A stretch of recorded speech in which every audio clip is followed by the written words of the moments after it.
I had to file a police report a few days ago because my ex-husband violated a protective order that I have against him, and I wanted to share my experience talking to the two cops. Filing the police report was A, something I've never done before, and B, something I was nervous about because we all know what the reputation of cops in America is. I'm not on the side that thinks they can do no wrong. I think that cops are intimidating and can be scary and are often abusers themselves and don't have women's best interests in mind and will automatically side with a man just because it's a man, and instill doubt upon the woman saying that she has been victimized by a man. So I was nervous to call. I spoke to my attorney about what to do, and she gave me the advice to call the non-emergency line to make a report. So I called the non-emergency line, and a woman dispatcher picked up, and I told her that I was calling to file a police report because my ex-husband had violated a protective order I have against him. And so then she routed me to a police officer who is responsible for like taking down that sort of information. And this was a man. So my experience with him was not good. He was very rude to me. He was very short. He was asking questions in a weirdly worded way. And so when I was like not answering them correctly, he was talking to me like I was stupid. So I told him the same thing I told the dispatcher, and he was like, "What's your name?" And I gave him my name, and he just is essentially taking down my information. And he asked how long ago it had been. And at this point, it had been 2 days because I was waiting to, there were like 4 options for how I could proceed with the violation. And I was speaking to my attorney to get legal advice for this. So I told the cop that it had been 2 days prior, but I also told him I was speaking to my attorney to get legal advice on how to proceed. And he started telling me basically in a very short and rude, like dismissive tone that like that wasn't going to look favorably upon me, kind of thing. And then he asked for my ex's name and information, and he was being even more shitty when he was asking for my ex's information, as if he were like pissed off that he was having to take it. And then at the end of the call, and I'm being like very, very, very like short back with him at this point, and like also shitty. Like my tone was like, "You're treating me like shit, and I want to be off the phone with you."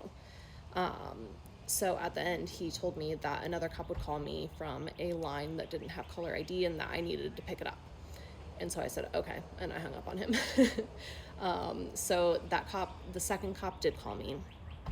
I had a much better experience with that cop, but it was still, like, there were still a couple things that, like, felt like things that I had gone into it expecting to happen.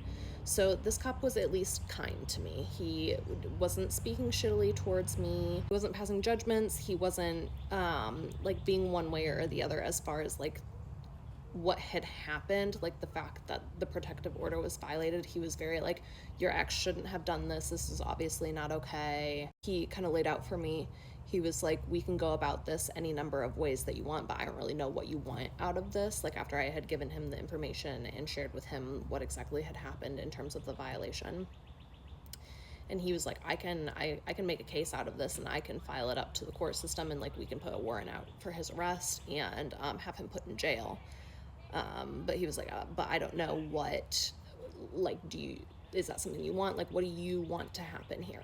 And then so the thing with this cop was he was kind of doing the thing that men do where they just like keep talking and talking and talking, and they're like asking you questions, but then they keep talking.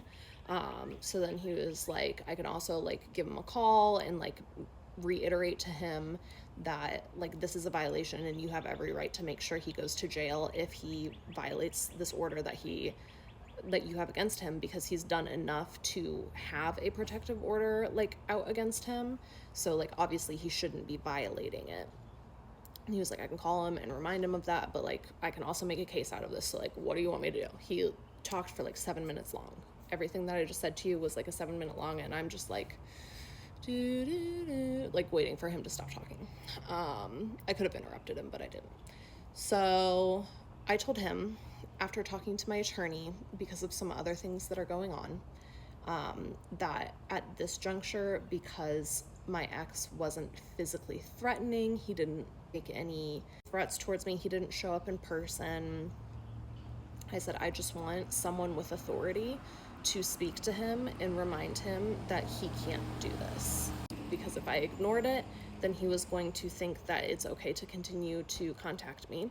And for the record, I thought I had the account that he messaged me from, which was his business account for a business that I created from the ground up and very generously let him keep in the divorce, and now regret every second of it. So I knew also that if I had my lawyer send him another letter, like, he wasn't going to take that seriously. So that's where we're at. If he's watching this, which there is a huge chance that he is, the next time you contact me in any way, I will be filing a motion with the court, and they will put a warrant out for your arrest, and you will be put in jail, which is exactly what the officer told me after I told him that I just wanted my ex to be contacted and reminded sternly by someone with authority that he can't contact me in any way. And the cop told me, like, if anything happens again, just call back, and, like, all of this is on file now, and, like, we'll proceed towards a, like, escalated consequence, essentially. So he also asked me if I wanted him to call me back after he had spoken to my ex, and I told him I did, because I wanted to, and I told him this, I said, I want to gauge your reaction on how serious you think that he like, is actually, like, taking what you say. And so he's like, okay, that's no problem, I'll call you back as soon as I speak to him. And so within the hour, he called me and told me that, like, he had spoken to my ex on the phone, and in his words, something along the lines of, like, he has a very clear understanding that should this happen again, there will be much more severe consequences. And then he asked me if there was anything else he could do, which, you know, was nice. And he also, like, mentioned himself by name. The first cop that I spoke to didn't. So yeah, that was my experience filing a police report in Bloomington, Indiana, which is a liberal bubble in Indiana. So if that's what the cops are like here, you know. But I just wanted to share that because that was something I've never had to do before, and a lot of you guys are, like, invested in the actual, like, story of my divorce beyond just me sharing like, information and helpful tips about getting a divorce, so, or being emotionally abused. So yeah, if you have any questions, I'm more than happy to answer them, but I would say overall it was about how I expected it to go.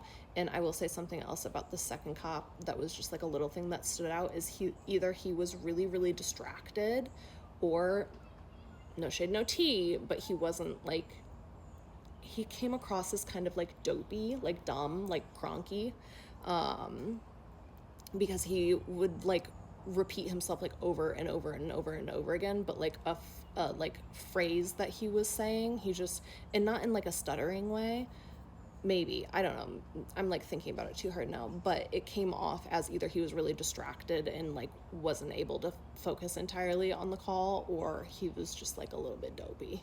But yeah, that's how it went.